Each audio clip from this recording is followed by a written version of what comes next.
Ce mercredi 14 septembre, retour au tribunal pour R. Kelly. Déjà en prison pour des faits d'agression sexuelle sur mineurs, qui lui ont valu d'être condamné à 30 ans de réclusion, celui-ci était jugé par le tribunal de Chicago pour pédopornographie. Il a été reconnu coupable et devrait obtenir une peine, révélée plus tard, qui devrait aller de 10 à 90 ans de prison. Contrairement à la France, en effet, les peines s'accumulent aux États-Unis. Ce qui signifie que le chanteur, âgé de 54 ans, ne devrait vraisemblablement jamais sortir de derrière les barreaux. À noter que le jury, composé de 12 personnes a mis environ 11 heures pour parvenir à ce verdict. Pendant le procès, des extraits de vidéos montrant des violences sexuelles commises par R. Kelly sur des jeunes filles, dont l'une n'avait que 14 ans, ont été diffusés.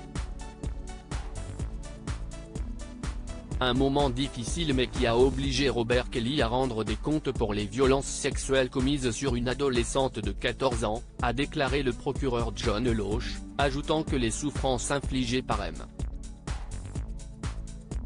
Kelly à ses victimes sont immenses. Il a ensuite salué la force, la détermination et le courage de celles qui ont témoigné lors du procès.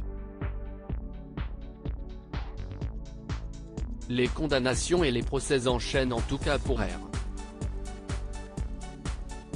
Kelly, qui avait déjà été reconnu coupable en septembre 2021 à New York d'avoir piloté pendant 3 décennies un système d'exploitation sexuelle de jeunes, dont des adolescentes. Un système bien connu des gens du milieu, depuis des décennies, des soupçons de violence sexuelle avaient fait l'objet de rumeurs persistantes. Cependant, l'artiste était longtemps parvenu à les faire taire avec des accords financiers prévoyant des clauses de confidentialité. Un monstre manipulateur, dans un milieu sordide. À noter que le procès a depuis été considéré comme une étape majeure du mouvement #MeToo. Pour la première fois, la majorité des plaignantes étaient des femmes noires qui accusaient un artiste noir.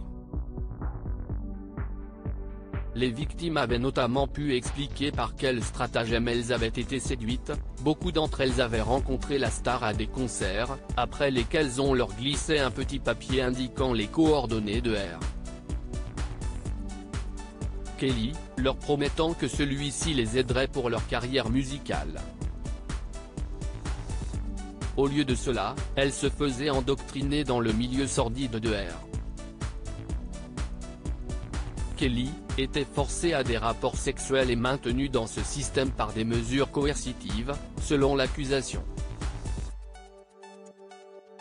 En 1994, R. Kelly avait notamment épousé sa protégée, la chanteuse Aaliyah, alors que la jeune fille n'avait que 15 ans et lui 27.